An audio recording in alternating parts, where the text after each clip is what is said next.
Japan में पिछले 30 साल में चोरी नहीं हुई, कत्ल नहीं हुआ, कोई भूखा नहीं सोता।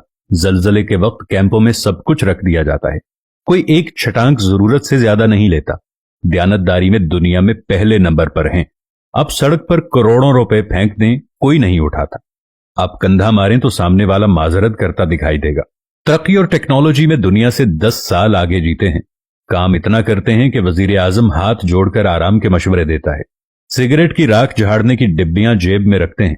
सफाई इतनी है कि सड़कों में मुंह नजर आए।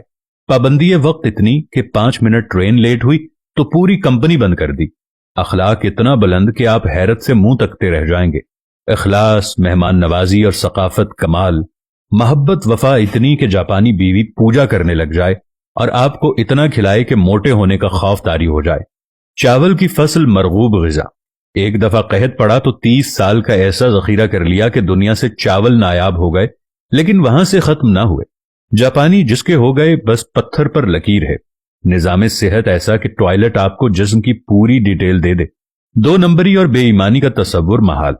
और अब आते हैं कि जिस मुल्क में लाखों लोग तबलीगी इज्तिमात में जाते हों, जहां लाखों लोग दावत दीन के लिए सफर करते हों, जहां से लाखों लोग बैतुल्ला, उमरा और हज के लिए जाते हों, मिलादुन नबी के मौके पर हर शहर में जुलूसों में लाखों लोग शामिल हों, जिस मुल्क में हर रात लाखों महफिल मिलाद और दरस कुरान होते हैं, जिस मुल्क में यौम आशूर पे लाखों लोग गम हुसैन रदी अल्लाह तआला अन्हो में अज़ादारी करते हों, जिस मुल्क में ईद और जुमे में बड़े बड़े इज्तिमात होते हों, जिस मुल्क में तस्बीहात पढ़ने वाले लाखों में और दुरूद सलाम की तादाद अरबों में हो, वो मुल्क ईमानदारी में दुनिया में 160वें नंबर पर है।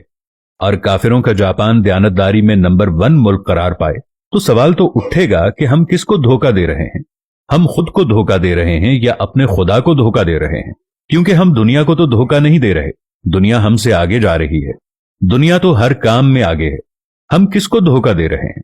जब हमें ये सारी बातें सुनने के बाद समझ आ जाती है तो मालूम होता है कि हम किसी और को धोखा नहीं दे रहे, बल्कि हम सिर्फ अपने आप को धोखा दे रहे हैं।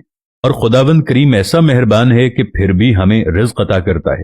हम ऐसे मुल्क के रहने वाले लोग हैं कि जहां पर हर बिस्मिल्लाह डिपार्टमेंटल स्टोर, माशाअल्लाह करियाना स्टोर, अल्लाहू सब्जी वाला और ऐसे बहुत सारे नामों को आप रोज बोर्डों पर पढ़ते होंगे। लेकिन मजाल कि नमाज के वक्त में कोई अपनी दुकान को छोड़कर चला जाए, क्योंकि माशाअल्लाह जनरल स्टोर वाले को डर होता है कि माशाअल्लाह से कोई मुसलमान उसकी सफाई ना कर जाए, क्योंकि बिस्मिल्लाह सुपर स्टोर वाले को डर होता है कि कोई बिस्मिल्लाह पढ़कर उसके सामान की सफाई न कर जाए। यहां पर सिर्फ मुसलमान नाम के रह गए हैं। पाकिस्तानी कौम सिर्फ नाम की रह गई है। पाकिस्तान का मतलब क्या था? ला इलाहा इल्लल्लाह। हम जापान चले जाएं तो जिन लोगों को हम काफिर कहते हैं, उन्होंने कुरान में से तमाम चीजें ले ली जो हमारी मीरास थी, और हमने तमाम उल्टी चीजें उठा ली जो किसी वक्त काफिरों की मीरास थी। जिंदा दरगोर आज भी हम लड़कियों को कर देते हैं। आज भी किसी के घर में कोई लड़की पैदा हो जाए तो उसको फोन करके ये कहा जाता है कि फिक्र नहीं करनी, इंशाअल्लाह अल्लाह तुम्हें बेटा भी अता करेगा। अरे बेटे मांगने वालों, पहले अपने लिए ईमान तो मांग लो।